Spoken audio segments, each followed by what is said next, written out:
Hello, this is my video, what I think about that documentary, Thrive, requested by Krishnaslittlehelper. There's this documentary called Thrive. They have a website, thrivemovement.com, and it is a documentary about an hour long, 2 hours long, talking about the conspiracy of the banking system and how they're a parasite living off of us. And it talks about everything, that they want to kill us all with the spraying on the fields and stuff. It's kind of like that documentary. I think maybe it was Krishnaslittlehelper who wanted me to do a video about that documentary last year, Zeitgeist. It's kind of basically a documentary just like that, saying the same kind of stuff, even interviewing some of the same people. But yeah, so basically what they're saying is mainly talking about the banks, that the banking system is corrupt, explaining the whole reason why the Occupy Wall Street movement is doing the thing that they're doing. First off, I think the Occupy Wall Street movement is really good. For me, like if I was going to join the Occupy Wall Street movement, the first reason I would join is because of the whole banking thing. But another big reason why the Occupy Wall Street movement, I would join that, and I think they're cool, is they're just exercising their First Amendment rights. We got to exercise our First Amendment rights. A bunch of them got thrown in jail. I think the ones in L.A. or something, or Oakland, got thrown in jail and weren't let out for a long time, like a week later they're still, which is a violation of Constitution. I think one reason those dudes get thrown in jail though is that I think the cops like to just please the populace, and if they get a whole bunch of calls from locals saying that they're like, those people are like disrupting society by like blocking traffic and maybe doing crime and vandalism and stuff, then the cops are gonna like put it into it that way. But so if you're gonna complain about that, you should definitely get the facts straight. But if you have a problem with those people getting thrown in jail, you should write your congressman and ask him why he didn't fire the cop, the head of chief of police who threw him in jail.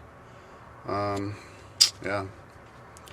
But yeah, that's what I would do if I was a governor. I'd fire the chief of police who threw those people in jail. They're exercising their First Amendment rights. But anyways, got a little bit sidetracked. So yeah, Thrive movement. It was kind of tied everything together. It talked about how the universe is a big hologram. It's like a torus that everything feeds off of each other, and so that's how we all thrive. It's kind of like the rainforest, where every little animal has his own little part in the biosphere.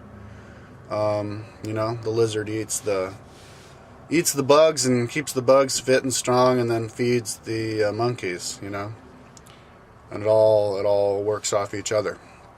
And but we don't live in that kind of world, unfortunately. We live in a world where we have parasite people who are using the banking system to rob from everybody else.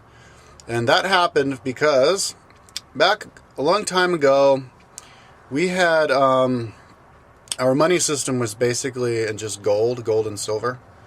Whoever had the most of that had the most amount of money. And so there was no such thing as inflation, because you couldn't like create more gold. People always tried to. Those were the alchemists trying to create gold. How can we create money, create gold? But then Europe got more and more civilized. We got some new technological developments, such as the printing press, invented in like 1439 or something like that in Germany, which allowed people to print money and print ledgers and communicate with each other a lot more clearly. The Islamic Empire was had checks as well before that, back in like the 1100s or something. Yeah, back in like the 1500s, that's when we basically, and I guess in the documentary it says mainly the 1600s was when they started inflation, but they started printing money that they like printing out receipts for money that they didn't actually have. But like in the 1500s they started a big new industry, and the way that people funded each other was they invented these banks, and they had these I guess paper money. I don't know exactly when paper money was invented, but they started paper money. And then so people who were good with the banks, those families started to take over. Before it was the royal families, but then starting in like the 1600s, it would start to be banking families who were the ones who were the powerful ones. The Medicis in the Republic of Florence, the Republic of Florence, they were a big banking family. And then it turned into the Duchy of Florence, basically the Kingdom of Florence, because the Medicis just annexed the whole fucking country of Florence because they got so rich and powerful from their banking, loaning money out and charging interest on it. Now, originally, charging interest is a cool idea because it's just kind of, it's just another industry.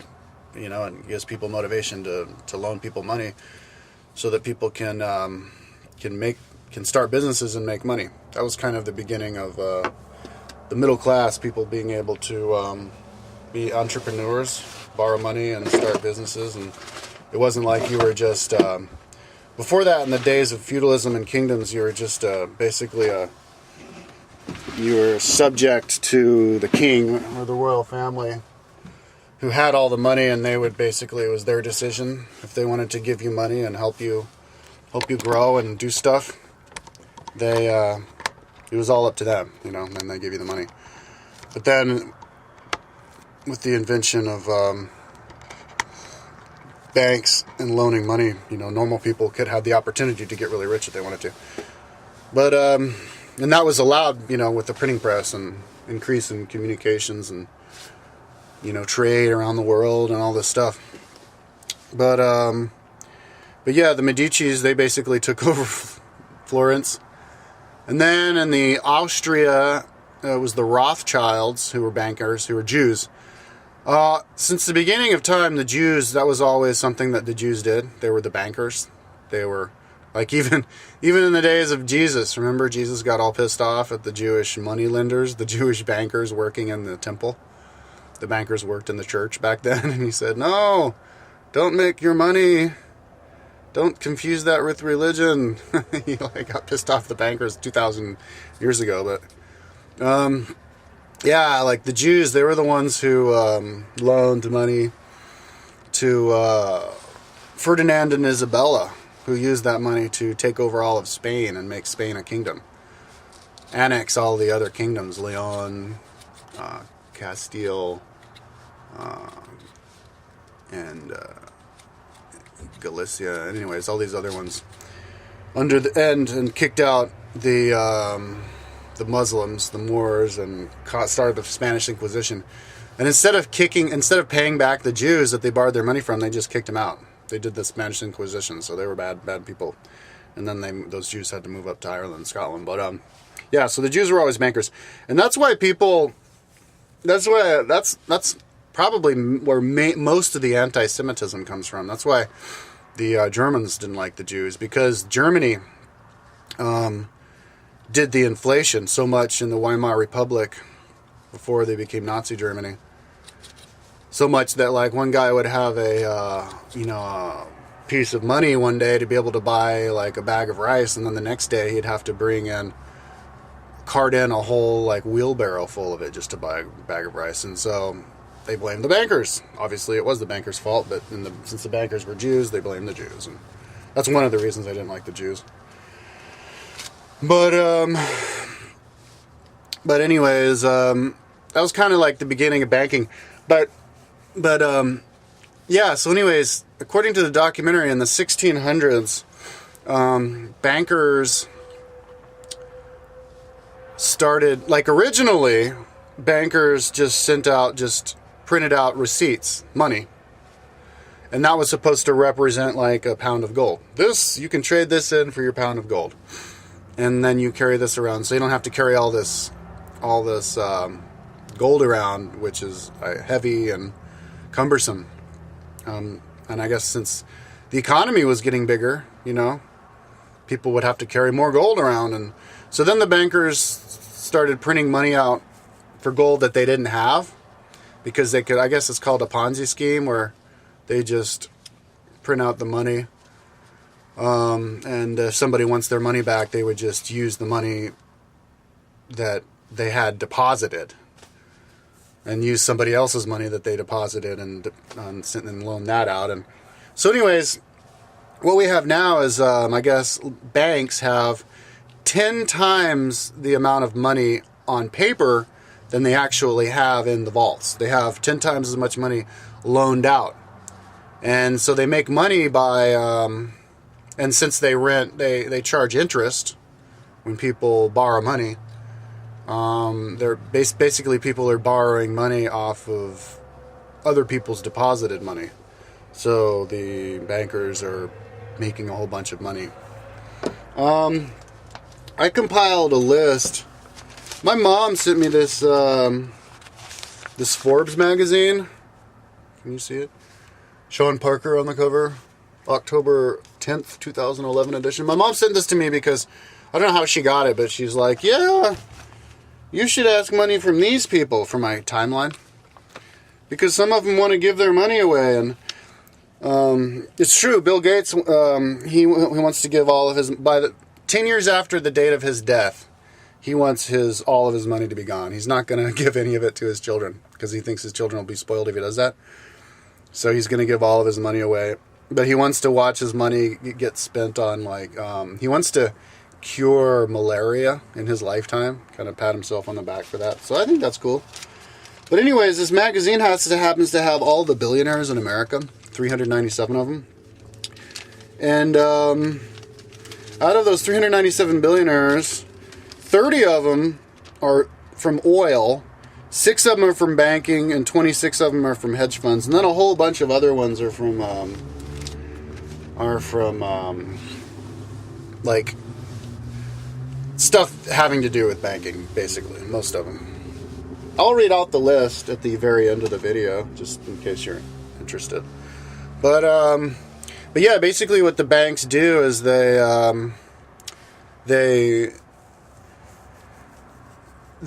make money off of money, and but they can basically control money. And but stuff really changed in America back in 1913. We created the Federal Reserve, which was the Central Bank of America, but it's actually not it's not a Bank of America like you would think, controlled by the government like it should be, right? Obviously. It's a private bank. And the guy who's in charge of it was who was the dude? Oh man, I can't remember his name, but that old guy, he was in charge of it for a long time, and now we got a guy named Ben Bernanke. And they get to, first of all, they're not elected into office. They're appointed by the president. And then when they get in there, they get to adjust interest rates. So how much, and they also get to print more money. They have the choice to print money, because back in 1913, until 1913, our money was connected directly to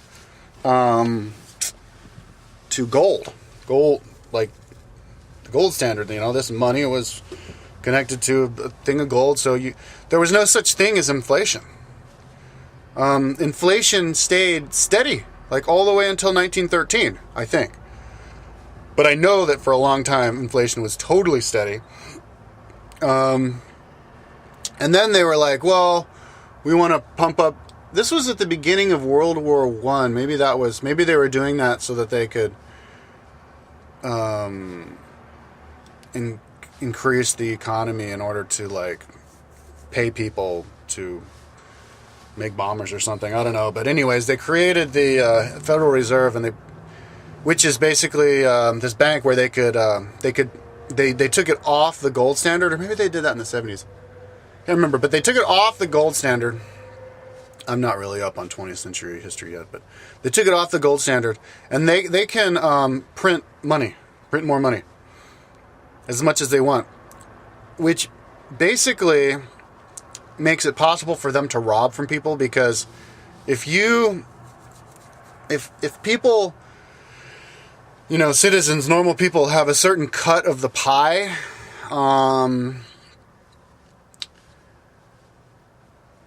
and that they have like 20% of the money, and but then the government prints a whole bunch of money, that automatically causes devaluation, because there's only a certain amount of money to go around. I mean, in reality, inflation doesn't exist. Well, actually, the way I see it, inflation is caused by two things. It's caused by an increase in technology, which would drive the GDP up that way. Like if like 30 kilowatts of energy costs this much money, but now you invent a machine that can create 50 kilowatts of energy, well, then it's cheaper to run the machine, so now everybody's richer, and so that kind of you could make inflation that way. But in reality, a big cause of inflation is people printing more money. We only have a certain amount of resources in the world and a certain amount of money to go around, so you really shouldn't print more money. If there's not enough money to spend on something, you want to be fair to everybody. You would just not spend money on stuff that doesn't help us, and then you just divert that money to things that do help us. But what the government does, these geniuses in the bank, I'm using that word sarcastically, unless of course you want to call them geniuses because it helps them. They print more money, which basically what that does is that they're not creating more money in reality. They're just printing more money, which basically means that the other people have less money. That's inflation. They have the same amount of dollars, but the dollars are worth less, so they have less of the pie. So then the people, because the central bank, the Federal Reserve prints the money, they have the money, so they print that money, and then they get to spend that money on whatever they want. The banks have the money. So that's but the fucked up thing about the Federal Reserve is that we don't know what they're spending the money on. I saw this, maybe I should include it in my video.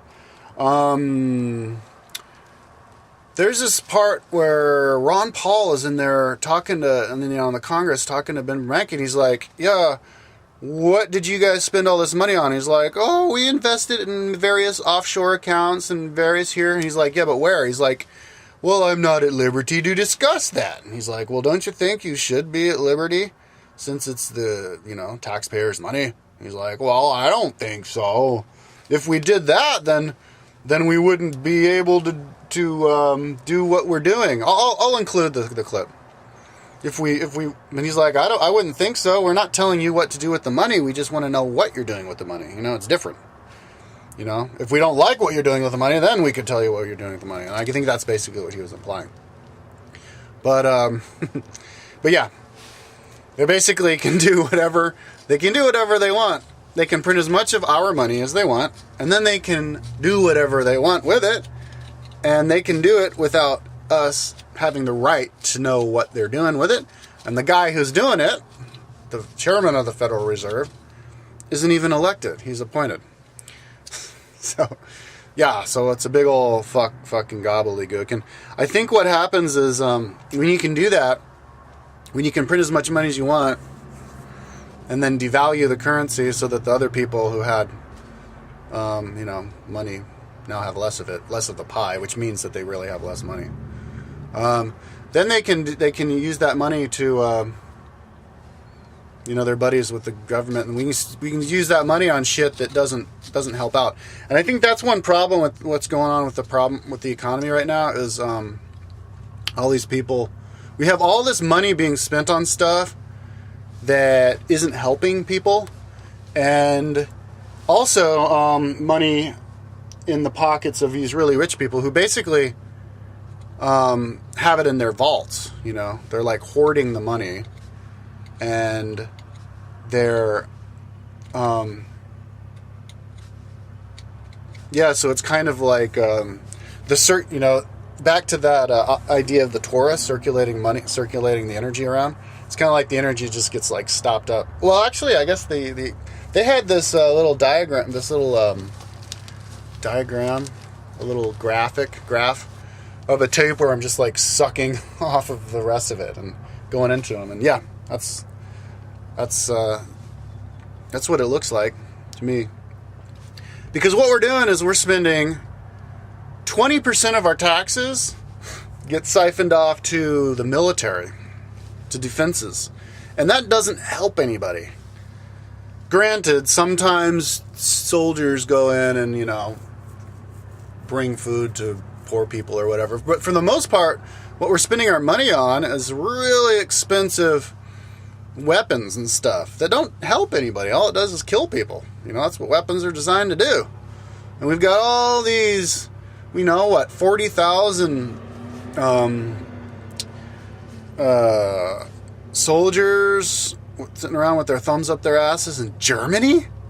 I mean, Germany is a peaceful country. They're one of our friends. Who around Germany is going to attack everybody? It's ridiculous. And we had 40,000 of them in Korea back in the late 90s. I think it's only 30,000 now, but and now we've got troops stationed in Afghanistan and Iraq. We attack Afghanistan and Iraq. And the main reason that we attacked Afghanistan and Iraq was so that we could have control of their oil. Now, I don't know what the fuck they were thinking about that. How they thought we could actually control their oil. It's still another country. They can still do what they want. And the funny thing is now that we're leaving Iraq isn't awarding any of their oil wells to Americans anyway. They're giving it to China and France. They're giving it to people who didn't even want to go into the country anyway. And I think that's cool, man. I mean, some people might be like, no fair. We were the ones who liberated you. But Iraqis like, yeah, thanks for liberating us. But, it doesn't mean we have to give back. Yeah. Straight up, man. Award it to France and China. Fuck it. Because if America wanted to, we're going in some big global recession. I guess America's doing fine compared to Europe. Europe's all fucked up, and America's doing. And if America really wanted to fix our economy, we could do it so fast. We could turn our economy around.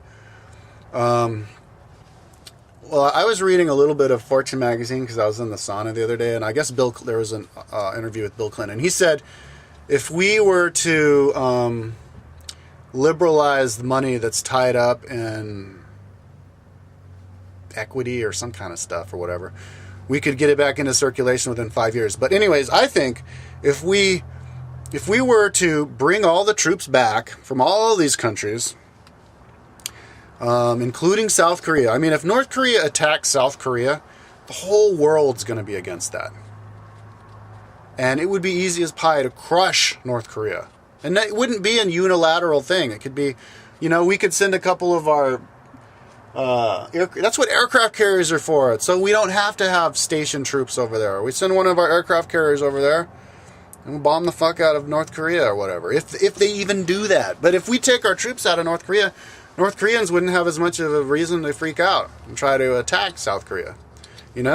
We would spend all the money we spend on South Korea, troops in South Korea, and we just straight up give North Korea internet and computers, and boom, they'd have an internal implosion, and they'd have a great company. So yeah, I think it's pretty clear that the people in power don't know what the hell they're doing. Either that, or they're just, they are just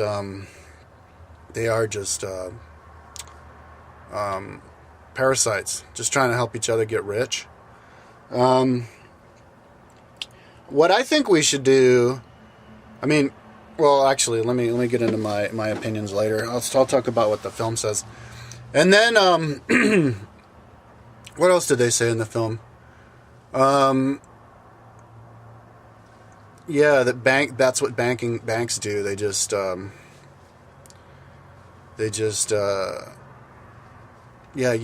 that with the money to make themselves richer and all the people who are in.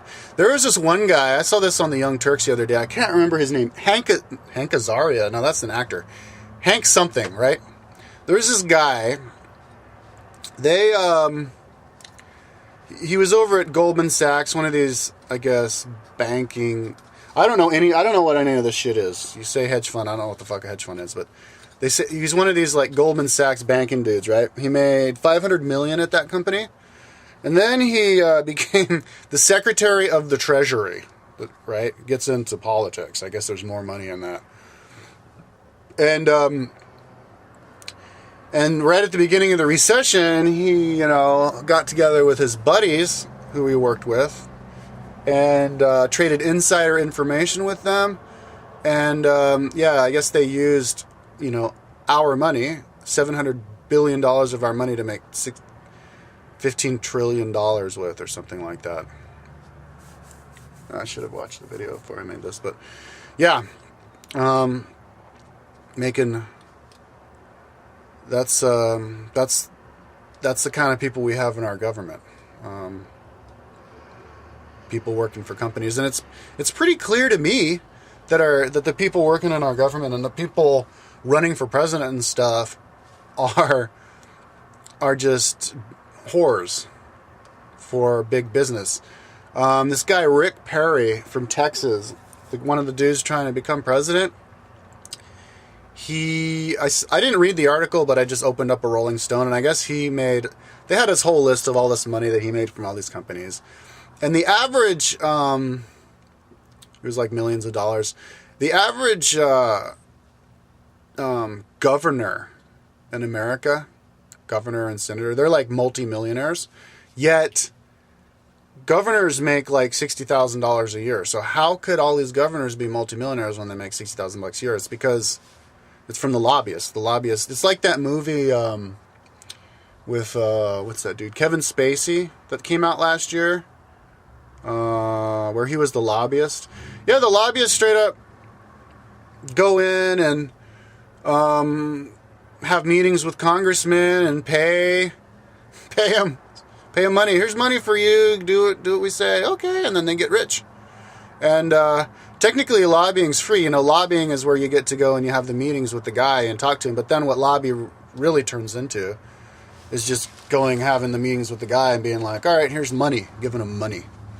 And so, yeah, that's not fair. Your average person, if they knew exactly what these guys were doing and saying and all that, wouldn't be like, that's not fair. But it's pretty clear that that's what they do. Herman Cain had his concession, his I'm giving up speech the other day. And the first thing he said was, I'm going to stay truth to my God. It's like, what the fuck? Are you just saying that just because 90% of the people in America are believe in God? We're all a bunch of fundamentalist Christians. That sounded fake to me. And then he's like, yeah, but I'm going to continue to fight for energy independence. It's like energy independence so that we can drill more in the Gulf of Mexico. 30 of the billionaires out of the 397 billionaires in America are in the pipeline, oil, or natural gas industry. So, and then Sarah Palin, when she's driving around in that big bus, she's like, oh, poor me, I don't have enough money. I wish I could do my speeches all over America, but I just don't have the money because gas is so much. That's why I have on the side of my bus, we should drill in America, drill. Yeah, she's another whore for these oil companies, pretty obviously. If that's all they talk about, I mean, Seriously, every time I turn on the TV, all I hear these politicians talk about is, we gotta drill for energy independence. Okay, that's for the oil companies. Yeah, and we gotta protect our country from these terrorists and go into Iraq and stuff. Okay, so there's for the defense industry, which is aeronautics and stuff. I'll read the list of billionaires, but there's lots of people in like that kind of technology stuff who are billionaires. So what I think. So let's see. Was that what that documentary was talking about? And then they had a website, and thrivemovement.com, where they're talking about their actions, or the solutions, the problem, the action, and the solution. But also, and they were also talking about spraying. That back in 2004, the Department of Homeland Security got busted. They were just about to spray toxic chemicals, from the planes, chemtrails all over Northern California. And they stopped at the last minute because people found out about it and made them stop. And that's freaky to think about. I mean, obviously, if they're doing that, they're trying to kill people. And also the documentary said that they've been trying to make corn that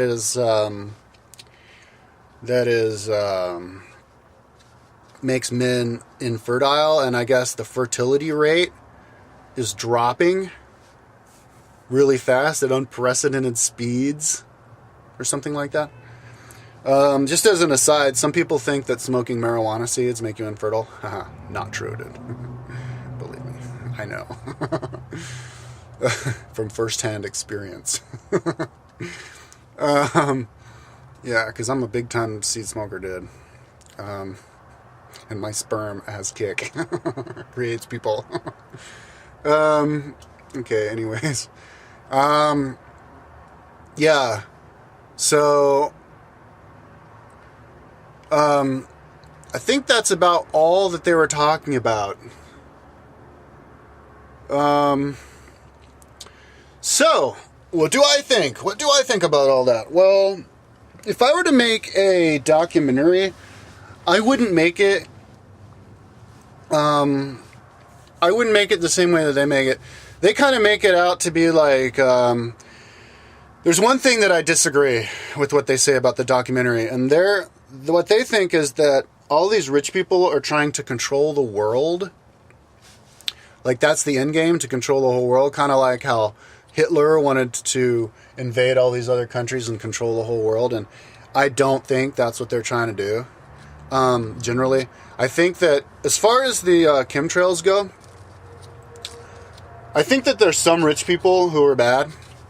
There's assholes and there's cool people everywhere you go. You go to a high school and there's always a couple of those kids who are just evil, And it's the same way with these rich people, especially the old money rich people. I've met some evil fucking, like when I was in Chile, some rich motherfuckers who were just evil, dude. So, yeah. But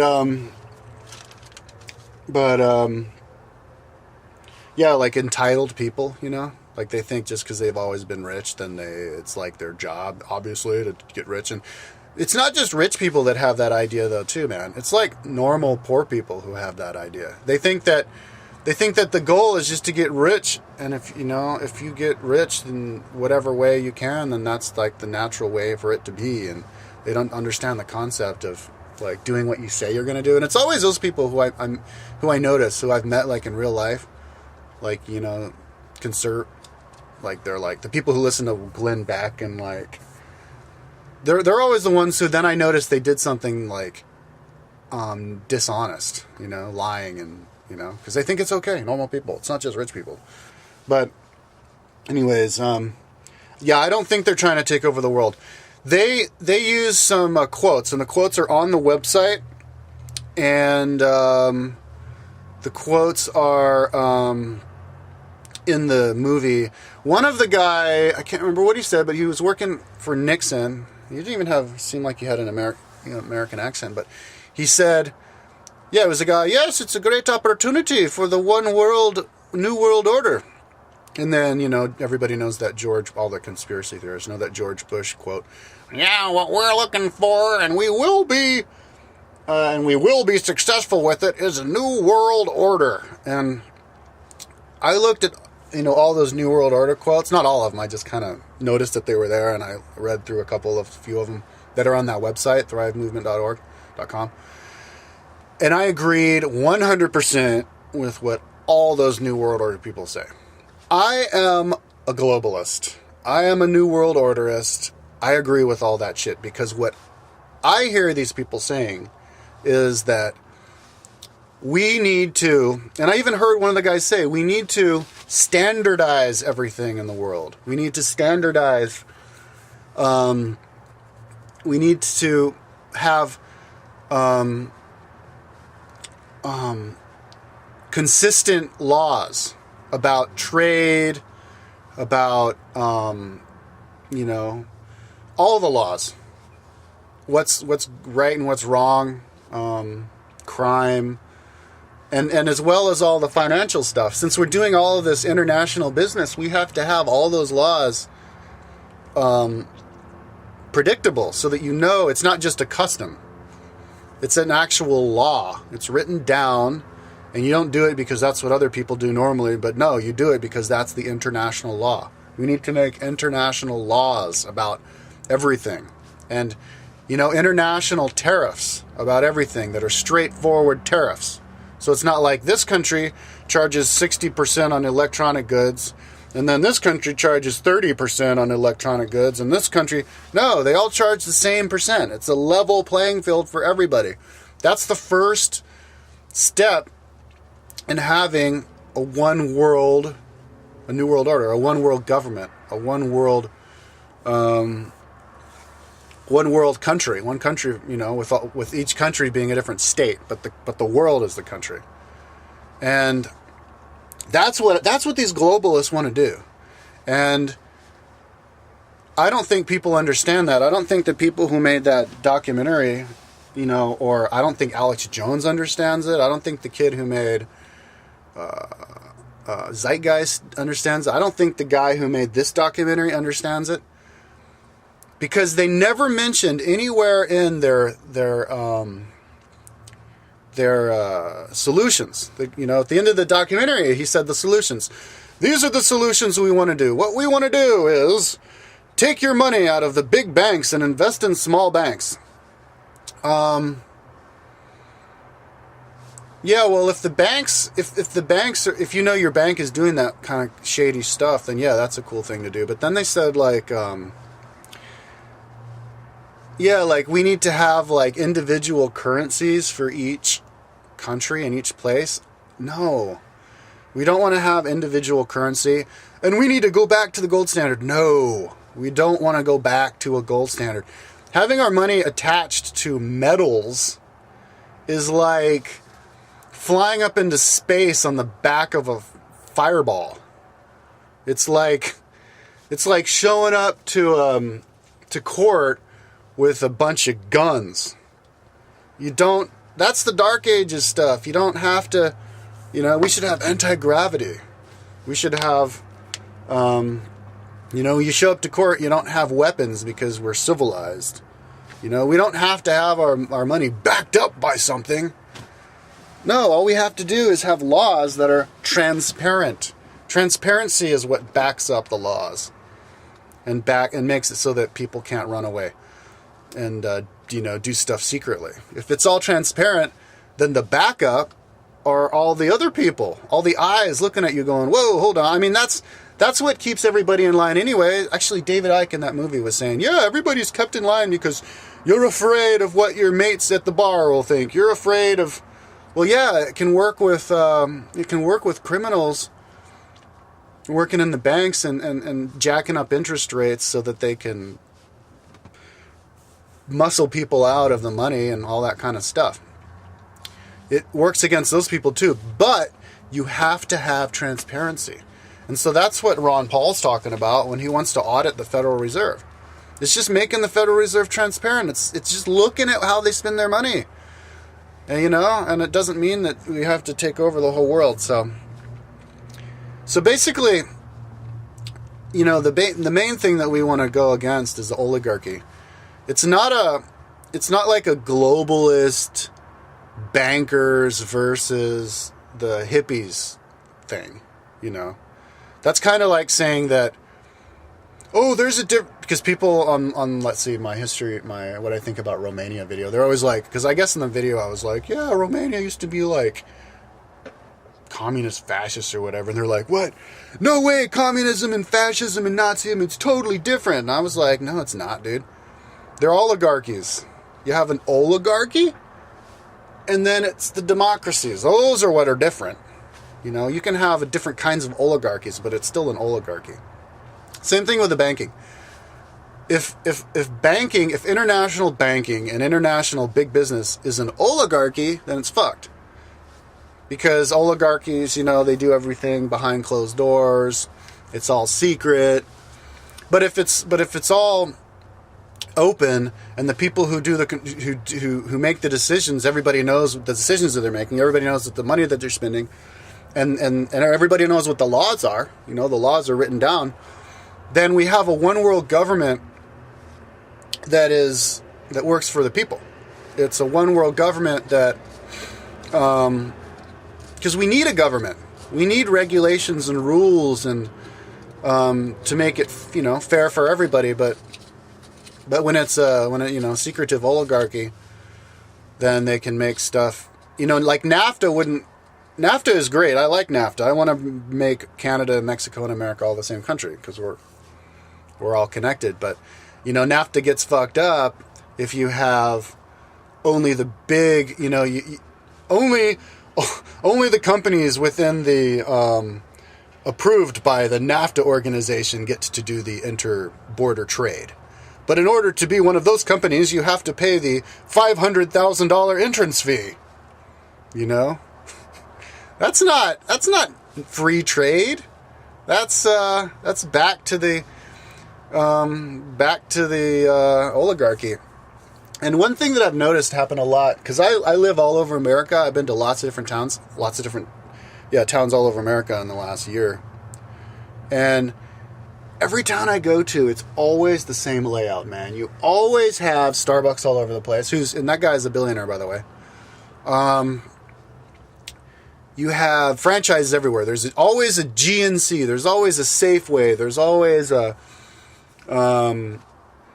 7-Eleven, of course, there's all the gas stations, Conoco, and but it's gotten more and more like that, Now we've got REIs, and so instead of going to a town and being like, "Where's the outdoor store?" You just go, "Where's the REI?" Where's the coffee shop? No, where's the Starbucks? Where's the sandwich store? No, where's the Subway? That guy's a billionaire. Now, there's a cool thing about franchises is that if somebody makes a good business and they have a good way of doing things, they can franchise, and then it's all good. But if those guys are part of like the guild of the sandwich makers, and you can only open up, they get like special tax breaks and stuff, so that they get to have the franchise. That's fucked up. Now I don't know anything about that. I'm just saying. But we need those laws to be transparent. So my list. If I was going to have my personal list of things we need to do. What we need to do is we need to make everything transparent. We need to audit the federal. We need to get Ron Paul in. That's one thing. That's the number one thing we need to do because he says everything right. He wants to legalize the drugs, bring all the troops back, and audit the Federal Reserve. That's exactly what we need to do. We need to do all that shit. That guy explains stuff. One thing we need to do: make everything transparent. We need to know what all the laws are. We need to know how much money we're spending subsidizing companies, We subsidize the cattle industry, but you go to the USDA site, you don't know how much we're subsidizing them. It's all secret. So you gotta vote, politicians in who really are politicians in who really do want to work for the people and don't just get rich. So in order to do that, everybody needs to be on the ballot. You can't have to be part of a party to be on the ballot. You can't have to pay $10,000 to get in the primary of a ballot. Anybody can get in the ballot, and then there's no reason why you shouldn't be able to do that. back in the good old days, a long time ago, before digitization, yeah, it makes sense because it costs money to put somebody in a ballot, but it's totally free now to put somebody in a ballot. It doesn't cost anything, therefore you do it. And if somebody, that's kind of like YouTube. The people who make it big on YouTube and viral videos and stuff, it's totally organic. It's because people want them to. They got voted in. And if somebody, and pretty soon YouTube's going to take over TV, and TV is basically going to die completely. And the news shows are just going to be the ones that are popular because everybody watches them, not because they're the ones who own the airwaves. And it's the same thing with politicians. The political system needs to be set up exactly how YouTube is, a matter of hits. Anybody can vote, can try to become the president. Anybody can try to become, congressman, senator, or even the Federal Reserve chairman. Because that's what happens in the growth of democracy is less and less people get appointed, more and more people actually get voted in. So, and more and more, the thicker and thicker, deeper and deeper the talent pool goes. So the more and more people try to become the politician. So if I want to run for president, I should be able to run for president. And if I can't run for president, well, fuck, that has to be my mission state. My mission in life is to make a rule so that if I wanted to run, I could run. And there's no reason why I shouldn't be able to. But as soon as people wake up to that, then it happens. Once the country gets 50% literacy rate, the country can't be a monarchy anymore. It has to become a republic. That's historic fact, apparently. Because all the people can read, all the people know what they want to do. Then they notice that there's these, what's happening right now. I think I only have 3 more minutes. But what's happening right now? What's just about to happen? It's like the second French Revolution. The first French Revolution happened because there was all these rich people living 10 miles, 20 miles outside of town, 12 miles outside of town, Paris. 10,000 people just living, sucking off the economy and living lavishly. When the original idea was, and these guys were in charge of all the parts of France, like the whole other side of France. And they brought them there, because Louis XIV wanted to have control over all of them. But the idea of a politician is he's supposed to be in touch with the people. He makes the political decisions and manages the money that way. But then it turned into this whole, 10,000 people just being leeches and not knowing the people. And the people who really were managing the people, they didn't have anything, and they had to give all the deference to them. And if he wanted to do something else, he'd make you change the decisions and do something, even though he didn't know what the fuck was going on because he was way over there. So then everybody woke up and they changed and made it all, first they made them move back to Paris, but then they made them all so that it became a republic. But then they backlashed because they said that they were all bad. And now if anybody has money, you're bad. And if anybody's, rich or privileged or whatever, kill them all. So then they chopped 90 people's heads off, the reign of terror. Then they turned into a empire and killed everybody and had the worst wars ever in Europe. At least until World War I. And because they went too far. So that's kind of a danger, I think, about that one documentary. I don't think... It's not like they're bad people trying to take over the world. I think they are doing it, a lot of that clandestinely and not talking about it because we're not showing them that we understand that we need to standardize everything. It's kind of like in World War II. Nobody wanted to join. We didn't want to join World War II and kill that psycho Hitler. We didn't want to join World War II. So then our government had to clandestinely cut off the Japanese from their oil so that they had to attack Pearl Harbor to get oil, and then we could join the war because the people didn't want to join the war when they should have. So I think that's what they're doing. They're just trying to set as much motion, as much of the ball rolling as they possibly can for a one world government with as much standardization as they can before people wake up and try to stop it and be like, no way, each country different, each country secular, different money for each country and different rules, and because that's going to fuck everything up. That's going to cause way too much red tape and division, divisiveness, like unfair. It's not going to work. We need to have a one world company. So maybe that's what they're trying to do. I don't think those, but I think one thing we should do is, you know, as far as like the bad rich people who do the what is it, the chemtrails. Yeah, if you're a billionaire, you can do whatever the hell you want. You have so much money. So we should make a law that says that there's no billionaires allowed. Because if we took all that money away from those billionaires, they would put that money back into circulation. You know, you take the money back from 20% we spend on the government or on the military, put that into circulation, doing actual things, providing real jobs that help people and make our life cheaper, like installing solar panels. And we legalize all the drugs and take the tax money from that, and then don't spend all the money and throwing people in jail, which costs all that money. And then we take the money away from the billionaires so that they become a billionaire, and then you know, and some people might be like, but that'll take their motivation away from having good business. No, if you're successful enough to become a billionaire, it's because you're doing it because you love your business. You know, I mean, even that kid, what's his name, Mark Zuckerberg, $17 billion. He doesn't even live in a huge mansion, you know? These people, they do what they love. And either that or make them give their money away and start foundations. Bill Gates has started this thing where he tries to get all these people to sign up for a foundation or sign up to give half their money away. And he's gotten a whole bunch of them to sign up. And that's a cool thing. Or another thing that normal people can do is do a project, make it really organized, really good, you know, something that you can prove that you're doing something good, and then straight up hit one of these billionaires to be your sponsor and make them your sponsor. You know, it's kind of like the good old days where it was the rich monarchies, you know, in Rome. You know, you had the big rich family, and everybody within his household was like his family member, and he would give his money out to people to take care of them. Become part of one of these, get adopted by one of these rich dudes and be like, I'm under the umbrella of Larry Ellison. Yay! You know? And yeah, that's what I'm going to do. I'm going to send YouTube videos to all 397 of these billionaires and see if I can get them to buy me a computer so that I can paste my fucking history timeline together. Strong enough computer to do that, you know, give me some money.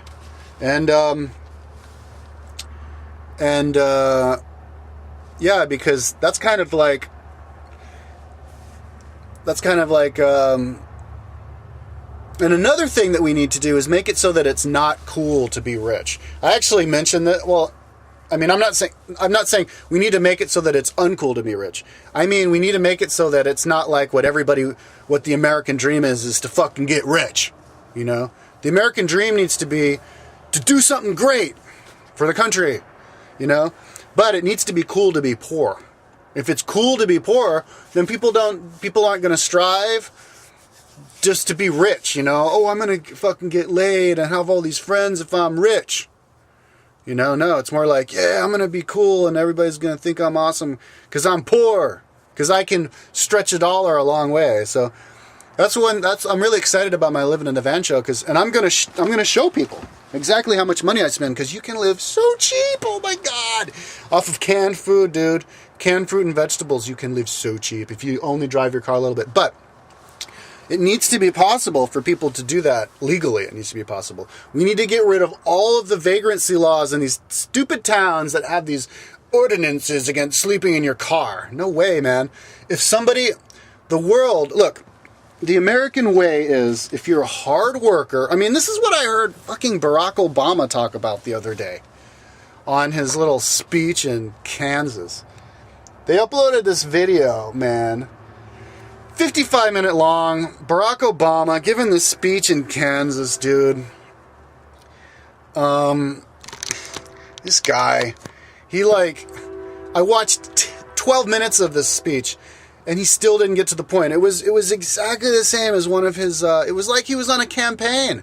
That guy has one speed, and that is to give speeches as though he's on a campaign. He's like, yeah, Americans, we gotta tell those people they can't take any more money from us. But anyway, he's like, yeah, America's founded on hard-working people. And I guess they're calling the Americans, they're not calling it the middle class because that's derogatory. They call the poor people the hard-working Americans. Yeah. But the American way is, if you're a hardworking American citizen, then you should get ahead in life.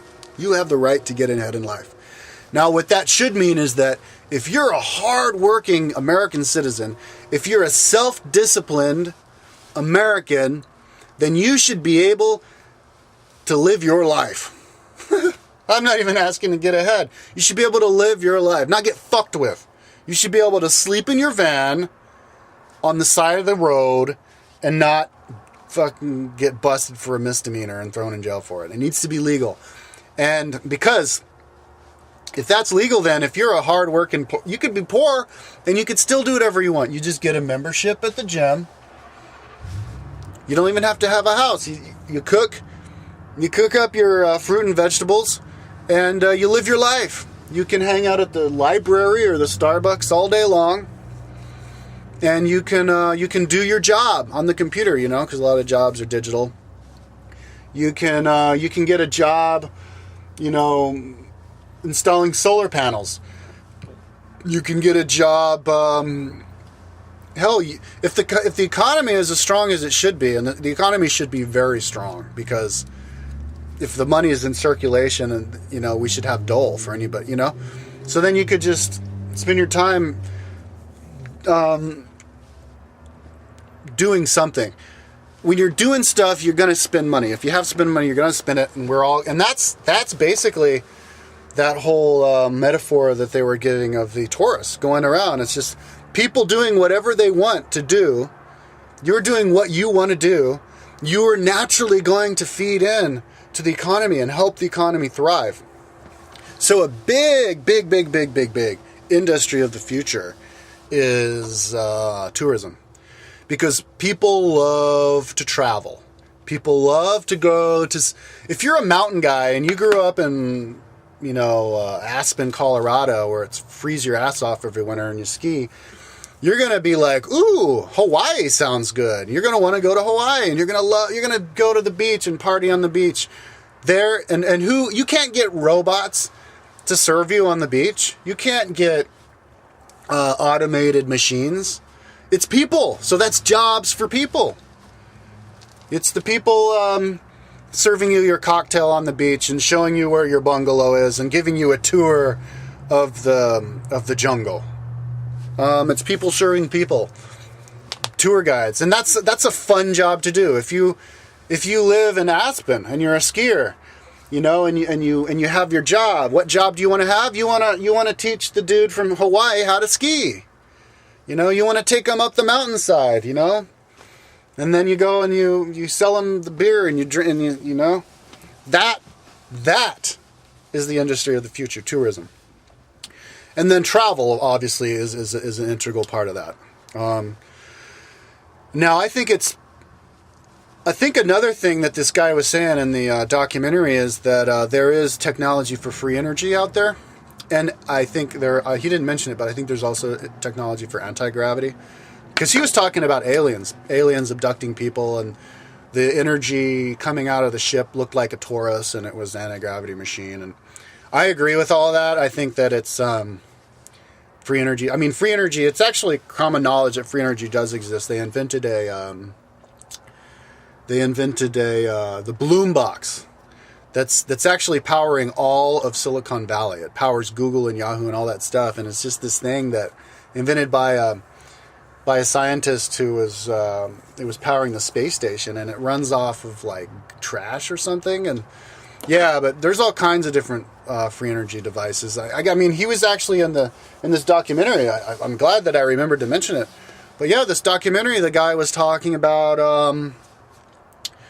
Some dude invented a machine that mimicked the shape of the natural torus of the world, and that just collected the energy that came in, and then it fed off of it, and it spouted out energy that way. And that's actually what the aliens use. I remember listening to a Bashar talking about it.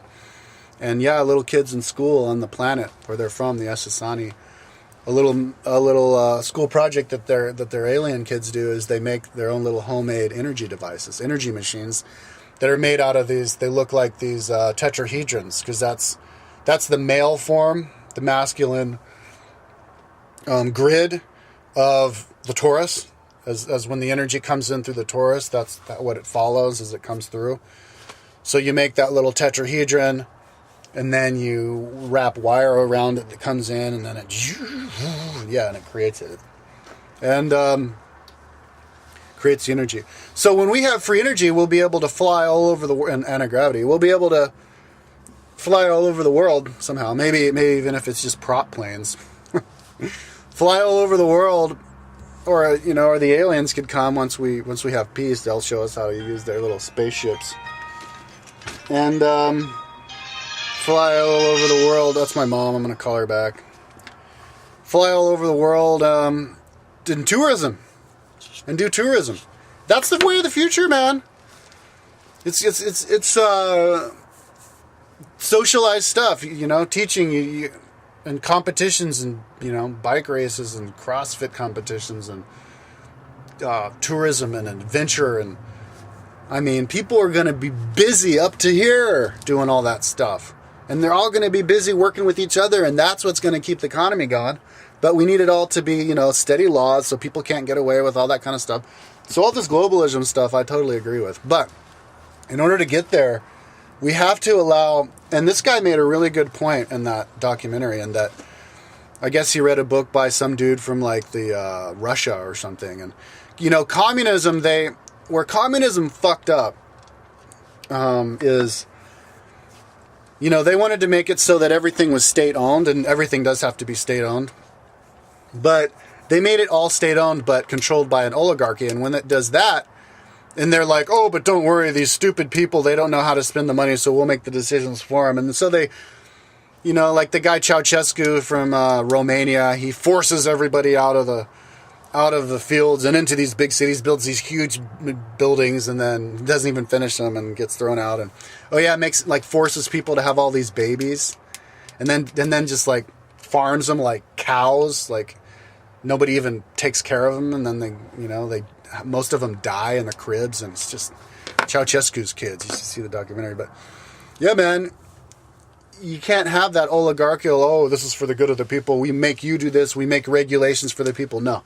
You have to make so that the individual people get to do whatever they want physically with themselves. You can't kill somebody else. What I mean is you get to do whatever you want. You have to be completely free to be however you want. Say whatever you want. That's one thing. You can't be a sellout. You can't expect anybody to be a sellout. I'm going to make a separate video about that. But people have to be able to sleep in their car. I mean, but that takes a little bit of trust. We have to have a certain amount of trust with each other. Like people, one thing that's ridiculous that shows how people don't have any trust is everywhere you go, people have password protected internet. What the fuck is that? Why would you have password protected internet? Because somebody might hack me. What, your neighbor's gonna hack you? That's ridiculous. They're gonna, and so the neighbor has his thing on because you might hack them. And I mean, if everybody had open internet, living in your car would be even a million times better. Last night, I happened to park in some place. I had fast, high-speed Wi-Fi all night long. I wish I uploaded my video. I should have uploaded my video last night. I didn't. Now I'm going to have to go to this Safeway or something.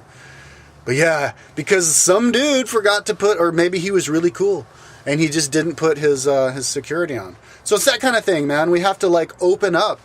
And we all have to also, trust every once in a while. Like me, I have tons of stories of me trusting people.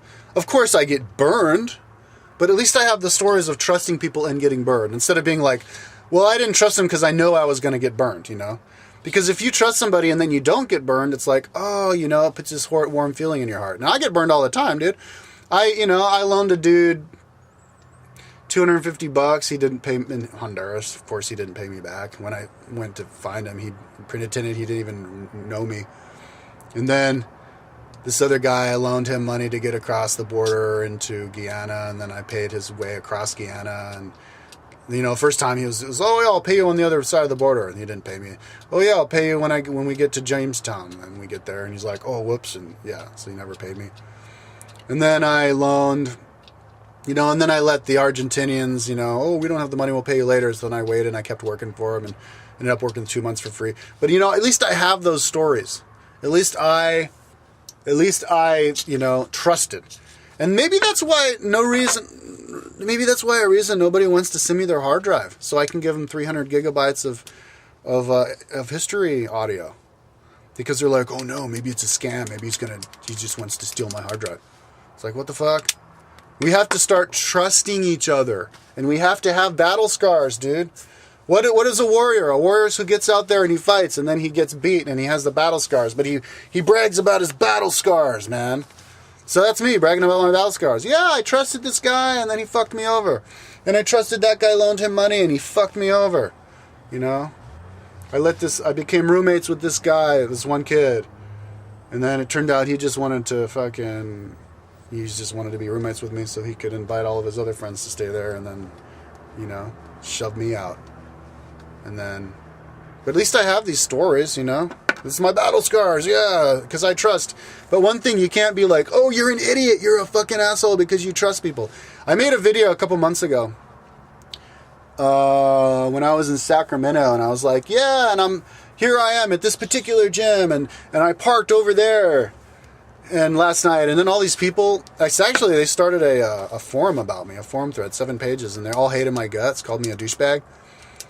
I guess that was the original title of the forum, douchebag who lives out of his van. And one guy got all pissed off at me because, like, you fucking idiot, you don't tell people where you're sleeping in your van.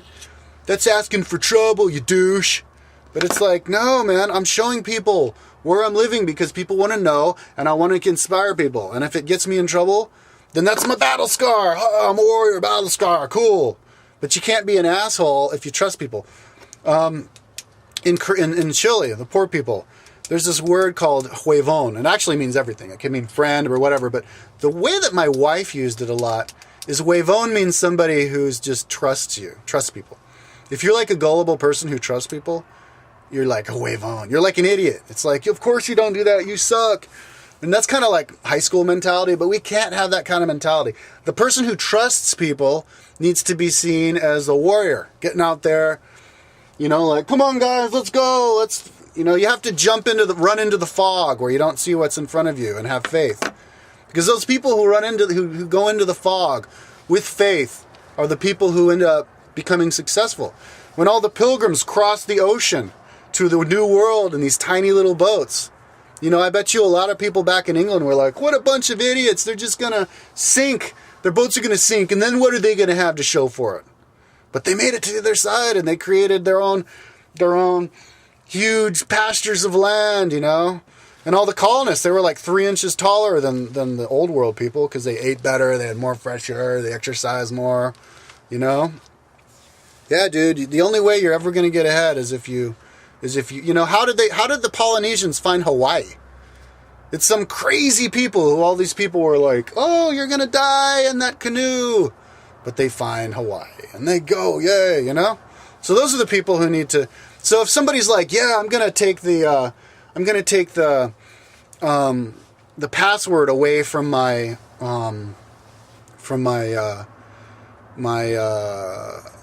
internet and just let anybody poach my internet, even if it means I might get in trouble, then yeah, that person needs to be cool. And I'm not saying like you should whine about it if you're not cool, but you know, if you do that, you should feel like you're cool. And you don't need people to like pat you on your back for it, but you know, those are the people who get ahead because it does take a certain amount of trust but what we should realize is that we already do live in a world of trust. You know, you go into a Safeway and it's all this merchandise and there's only one person there. If you really wanted to, you could run in and rob a bunch of stuff and run away. You'd probably get away, you know. But that's one thing I think, you know, like security cameras. One thing this movie was pissed off about is the security cameras everywhere. But I think security cameras are cool because if you have security cameras everywhere, it's easier to bust criminals. And when it's so easy to bust criminals, it's you can worry a lot less and you can trust people a lot more. You can go to the 7-Eleven and you can just leave your bike out front and just have trust that nobody's going to take it. Because if somebody does, you just go to the security camera. Oh, look, it was that guy. And then you bust him, you know. Microchipping. If you microchip your bike and somebody steals it, then you know where it is, and you pick it up and you can arrest the guy. And so that's maybe, the same thing. But I don't think it's necessary to microchip people. That's like going a little bit too far because it's not necessary. I mean, people, if we should let people be able to travel all over the world that they want. But I guess in a transitionary period where you have to get in, each country has different laws. I guess it's good to microchip, but you don't have to microchip the actual person. You just have a little microchip card and you swipe it through. That's what we should do for the airports. If you voluntarily get microchipped in your finger, then you just put your finger on the thing and you go through, and you don't have to get searched or anything because you already got green lighted as a cool person. And then everybody's going to be like, oh, cool, I think I'll do that microchip thing. And then they microchip and they get green lighted and they go through.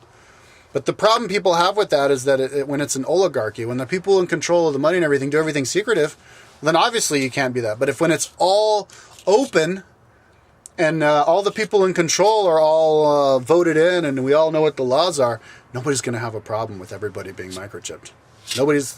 Because nobody's going to be able to get away with like hijacking the government and then I'm going to put everybody with this microchip, deactivate their money account and, No, dude, it doesn't work that way.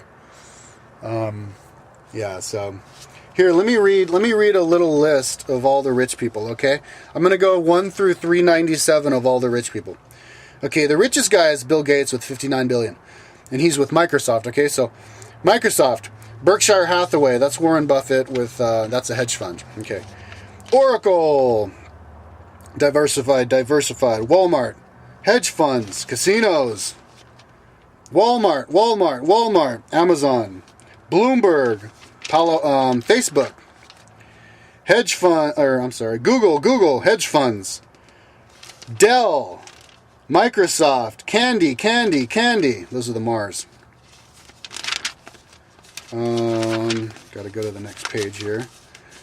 Microsoft investments, Nike, leveraged buyouts, real estate, media, leveraged buyouts, Fidelity, hedge funds, oil and gas with banking, diversified, investments, Enterprise Rent-A-Car, hedge funds, oil and gas, News Corp, SAS Institute, investments, banks and real estate, Apple, Disney, pharmaceuticals, publishing, hedge funds, Fidelity, EchoStar, pipelines, investments, Estee Lauder, eBay, Google, Ralph Lauren, media, publishing, investments, supermarkets, movies, music, oil, Amway, real estate, supermarkets, discount brokerage, hedge funds, construction, mining, investments, real estate, private equity, Franklin Resources, cable television, retail, Franklin Resources, oil, real estate, hedge funds, Carnival Cruises, real estate, investments, Viacom, hair products, tequila,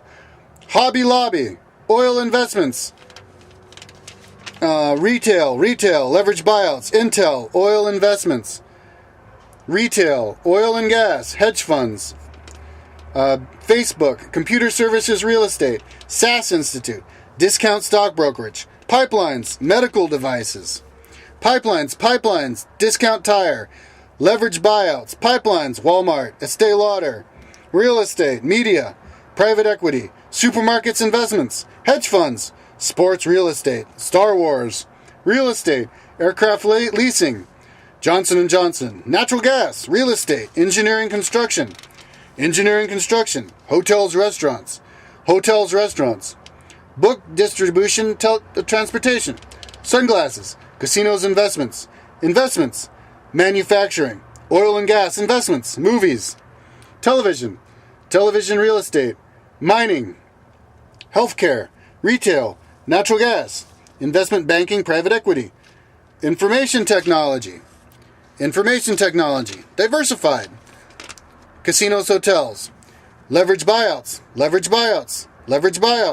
sports teams, real estate, oil and gas investments, Walmart, cheese, Dole, real estate, manufacturing, eBay, television, cable television, timberland, lumber mills, oil, resorts, Cargill Incorporated, Cargill Incorporated, Cargill Incorporated, Cargill Incorporated, hedge funds, real estate, hedge funds, private equity, hotels investments, Standard Oil banking, trucking, real estate, Dolby Laboratories, pharmaceuticals, hedge funds, casinos, real estate, Beanie Babies, investments, coal, online media, venture capital, hedge funds, self-storage.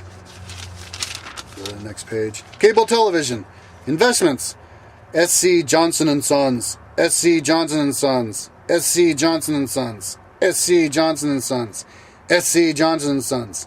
Investments, television, real estate, energy, insurance, medical technology, Subway restaurants, mapping software, hedge funds, investments, Hearst Corporation, roofing, investments, Campbell Soup, oil and gas, chewing gum, real estate media, oil investments, hedge funds, pharmaceuticals, real estate investments,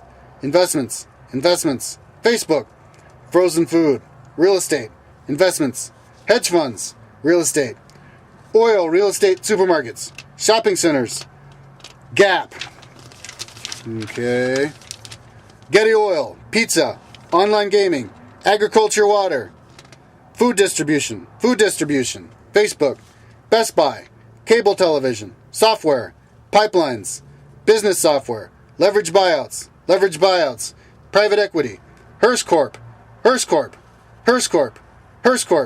DirecTV, sports concessions, pharmaceuticals, Dallas Cowboys, real estate, hotels investments, real estate, construction, hedge funds, New Balance, Campbell Soup, sports management, public storage, navigation equipment, investments, plumbing fixtures, Home Depot, pet food, hotel investments, consumer products, software, real estate, printing, billboards, hotels, real estate investments, Walmart logistics, construction, telecom, SlimFast, money management, tobacco, New England Patriots, Marvel, hotel investments, semiconductors, FedEx, flight safety, hotels, art, car dealership, internet media, hedge funds, banking, Toyota distribution, hedge funds, money management, investment research, telecom, venture capital, hotels investments,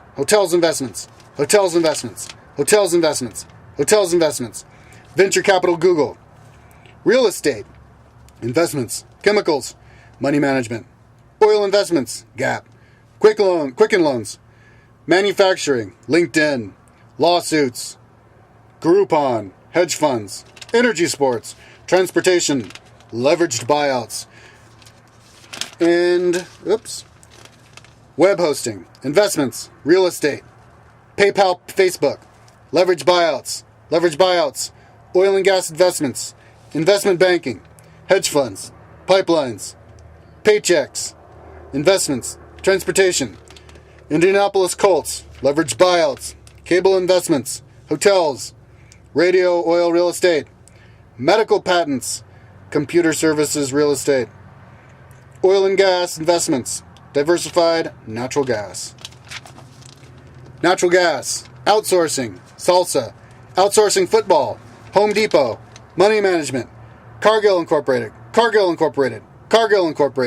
AOL, real estate, hedge funds, Intuit, coal, PeopleSoft, venture capital, investments, hedge funds, hotels, semiconductors, drug distribution, investments, Starbucks, hedge funds, coffee, medical technology, eBay, television, casinos, entertainment, hedge funds, cable television, real estate, logistics, hedge funds, casinos, entertainment, retail, energy investments, natural gas, investments, hotel investments, XL Communications, online media, Campbell Soup, Qualcomm, fertilizer, education, oil, Colony Capital, New Orleans Saints, venture capital, navigation equipment, Chick-fil-A, Yahoo, Ford Motor Company, sports, insurance, coal, oil, telecom, banking, retail,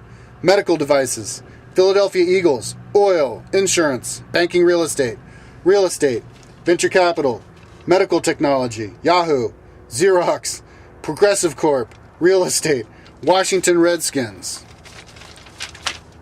And that's 397 of the richest Americans. So, a lot of hedge funds, 26 hedge funds, 6 people with the word banking in it, 30 with the people oil, natural gas, or pipeline. And then everybody else is like investments and all this shit. And which is like banking. And then a whole lot of medical technology and drug distribution, pharmaceuticals and stuff. And then television. And that's all shit that's not even necessary. Television is so not necessary. Oprah Winfrey, she has a little bit more money than Donald Trump. Like 3 billion, like 2.7 billion or something.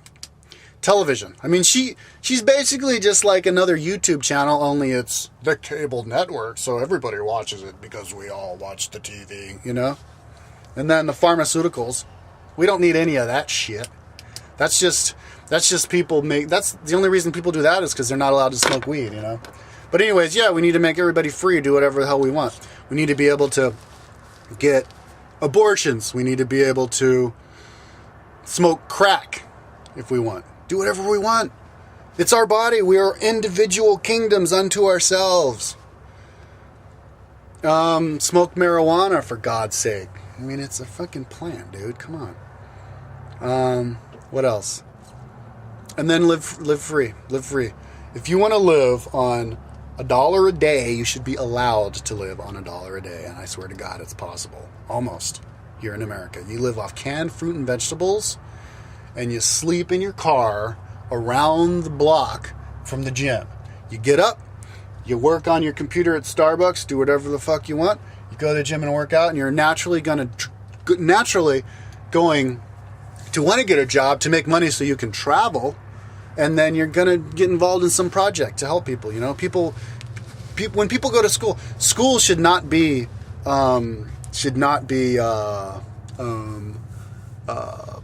mandatory. That's another thing that was in that documentary.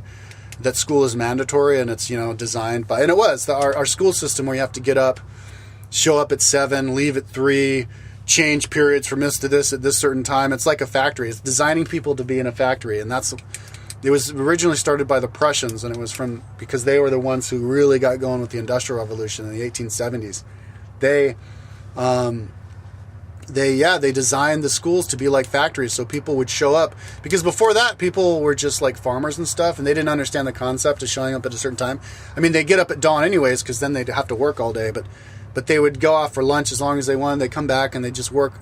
You know, they could work in their own schedule. And that's what we need to go for again. People are kingdoms unto their own selves. And school is just a place that you can go to for free. And it's a place where you go to basically tutor. There's this kid named Salman Khan. He's really smart, 33-year-old guy. And he made like 2,000 YouTube tutorials on all sorts of different, like every single subject. And I think I went to his channel and I didn't see 2,000 tutorials. There were like 20 or something up there. Maybe he took them all off. I don't know. But anyways, they gave him like $2 million to start a little baby school. And basically, that's the new form of education. The kids are in school basically getting help on their homework. And their homework is to watch the tutorials, you know. So it's a 180-degree flip of what used to be like when I was in school. You go to school and you'd have to like drool while you're watching the dude give the tutorial and show you how to do it. And then you go home and you're supposed to do the homework all by yourself and you don't have anyone to help you. So now it's reversed. You watch the tutorials because now we have the technology for it, right? You watch the tutorials from the Khan or from anybody else on YouTube, anybody in the world. You just have your favorite tutors or whatever, or kid at your own school makes the tutorials. You watch that at home, you know, as many times as you want. You know, you can watch it again if you didn't get the first time. And then you go to school, and then you actually do the homework there, and then they get you unstuck. And what he found out is that, you know, people get stuck at different places.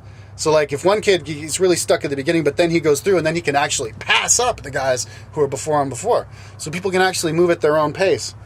And you know, you don't get along to the next step until you actually you actually can pass it and can do it and you get to expect, back in the olden days in school, you would graduate to the next level and you get to the next like equation, whether or not you understood it all, like I'd take the test and I get an F- in the test. I wouldn't learn a goddamn thing. And that's like, all right, we're done with that. We're going to do the next one. No. Anyways, so that's a new way of school. But that's basically when it revolves around the individual, everybody works at their own pace. Everybody gets to do what they want to do. So, but, people, like I said, when they threw the people away from doing the Occupy Wall Street, when they threw them in jail, it's probably because a lot of people, locals, called the cops and were like, we're sick of this. You can throw them in jail. So then we're like, all right, well, the locals want us to do it. So we all have, and so that's what I said about when 50% of the population gets literate, then there's a revolution and you're not a monarchy anymore, you become a republic. Well, now when 50% of the populace becomes common sense and realizes the whole concept of personal freedoms, then yeah, people are going to allow people to just like live in their cars and smoke drugs and get abortions and have sex, walk around naked, because it's you, walk around naked is what I'm saying, because it's you have your personal freedom. And you don't feel like, oh, they're gonna, because it's just like a paranoia. It's your own little insecurity when you think if somebody's like smoking weed over there, you think, oh no, they're gonna get me to smoke weed, or they're gonna get my kid to smoke weed. And it's like, no, you're imagining things, man. You don't have any faith, and you're imagining the worst. It's kind of like us invading Iraq. If we don't invade Iraq now, then they're going to evade us, Preemptive strikes, dude. People are doing preemptive strikes on each other way too much, and that's what happens. That's how it keeps us from moving ahead, Put the password on my internet, bust that guy. I think he's sleeping in his van, You don't, like how did they find all of the Jews that were hiding in other people's basements? It's because the neighbor was like, oh yeah, he's Jew. And they're all, maybe it was because he really hated the Jews, or because he wanted, or he was just a dick, because when you let people fuck other people up, dicks can fuck normal people up. Like me, giving my address right there on the internet. Yeah, mail me your hard drive. Here's the, that's what I do. Here's the address, send it to me. Somebody could send me drugs.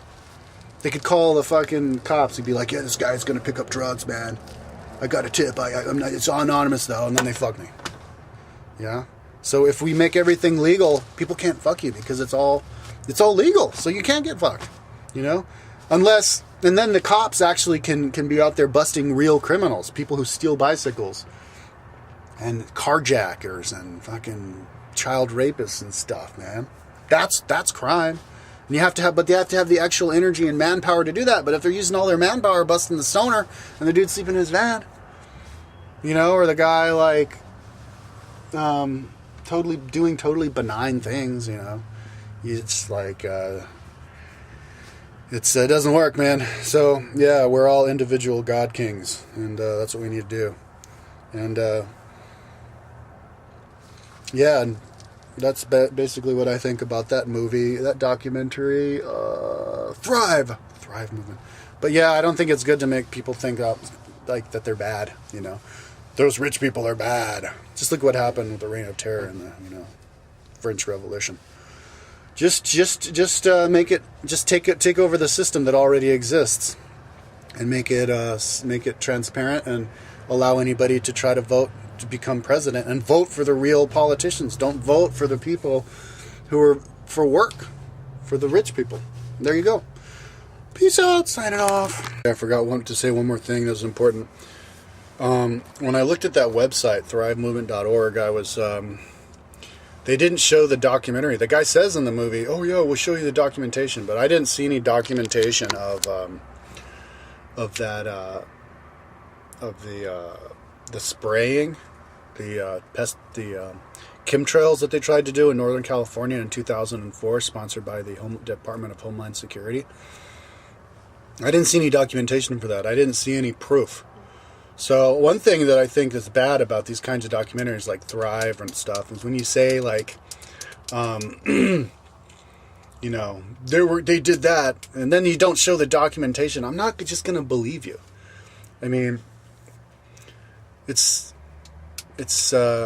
I would only say that, and I would only say that myself if I had the actual proof. And I'm confused why people don't actually make more websites about that. Like, that's what I would do. If I wasn't working on my history timeline, I'd be working on a site trying to find the actual documentation, the proof. And I mean, I know it's out there, the proof of like when the government spent, like the people who donated, the people who paid for the medical schools, made the donations for the medical schools and provided the textbooks for the medical schools are all the pharmaceutical companies. And actually, because Deepak Chopra was saying that in the documentary. But to actually show the documentation, say like this year, this company paid this much for this textbook, and here's the article in the textbook that talks about their drug, and here's the school building that's called the Bear School Building. You can see Bear on the front of it, that kind of stuff. That's the kind of stuff that I want to see. The stuff that brings it home, that makes it real. Yeah.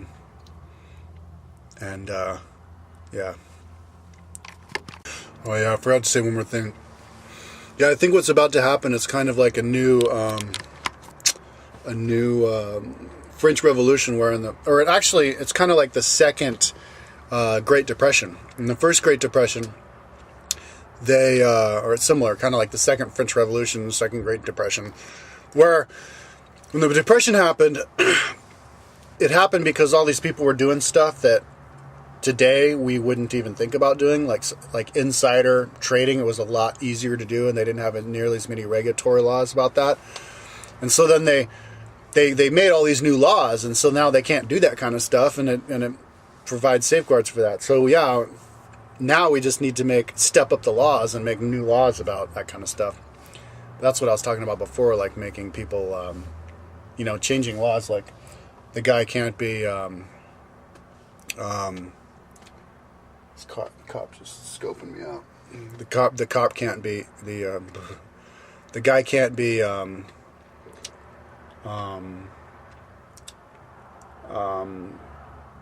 appointed. He has to be voted in. But as far as the second French Revolution, they oh shit, I think I forgot what I was talking about. I'll be right back. One more thing I forgot to say. This is important. As far as the bankers, when these banks fail, and all those guys who run those banks, and I don't know the details of it, but I'm just saying, when the banks fail and the government bails them out, the government should basically take over the banks. And those people who fail, they should get fired. I don't know if they still work for them, but if they do get to keep working, they should get fired. Kind of remind me of this one guy. I guess he was a border guard for Mexico, keeping the Mexicans out, and he said, or busting for drugs or something, and he's like, yeah, I think this drug war is bad. So they told the bosses, and they fired him because of that, because he wasn't supposed to speak his mind. So if they're going to do that, I mean, they shouldn't do that, but it's kind of ridiculous if they do that, and then they let the bankers keep their banks. And if they totally screw up, maybe they should just take their money, take the money that they made away from them. But yeah, I guess there's details in that though.